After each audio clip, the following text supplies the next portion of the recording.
వచ్చిన ఎంబడే 11,000 పైగా టీచర్ల నియామకాల కోసం డిఎస్సి నోటిఫికేషన్ ఇచ్చి 60 రోజులు తిరగక ముందే నోటిఫికేషన్ నుంచి నియామకాల వరకు ఇదే ఎల్పి స్టేడియంలో ఈ దేశంలోనే మొట్టమొదటిసారి ప్రశ్న పరీక్షలు నిర్వహించడం నుంచి నియామకాల వరకు దాదాపుగా 11,000 మంది టీచర్లను నియమించిన ప్రభుత్వం మన ప్రభుత్వం, ప్రజాప్రభుత్వం అని నేను చెప్పదలుచుకున్నా.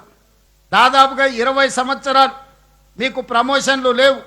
ప్రమోషన్లు లేని టీచర్లు తమ జీవితంలో ఇక ఇదే హోదాలో, ఏ హోదాలో అయితే ప్రభుత్వం ఉద్యోగంలో చేరినరో రిటైర్మెంట్ కూడా అదే హోదాలో జరుగుద్దేమని నిరాశకు లోనైతున్న సందర్భంలో 22,000 మంది టీచర్లకు ప్రమోషన్లు ఇవ్వడం ద్వారా ఈ ప్రభుత్వం మీకు అండగా నిలబడుతుంది, మీ సమస్యల్ని పరిష్కరిస్తుంది అని చెప్పి 22,000 మంది టీచర్లకు ప్రమోషన్లు ఇవ్వడం జరిగింది.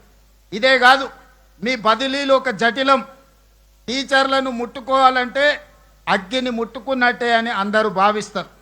కలెక్టర్లను బదిలీ చేయడం అవలీలగా చేయొచ్చు, కానీ ఒక టీచర్ను బదిలీ చేయాలంటే అంత ఆషామాషి విషయం కాదు అని చెప్పి నాకు చాలామంది పెద్దలు సూచించారు.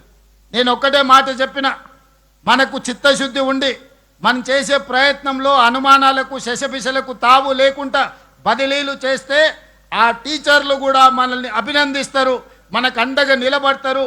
ఎలాంటి వివాదాలు లేకుండానే ఈ బదిలీలను చెయ్యొచ్చు అని మా అధికారులను వెన్నుదట్టి టీచర్ల బదిలీలు 36,000 మంది టీచర్లను చిన్న వివాదం లేకుండా బదిలీలు చేసి మీరు అడిగిన దగ్గరికి మీకు అవకాశం ఇచ్చి పిల్లలకు చదువులు చెప్పే విధంగా ఈ ప్రభుత్వం నిర్ణయం తీసుకున్నది.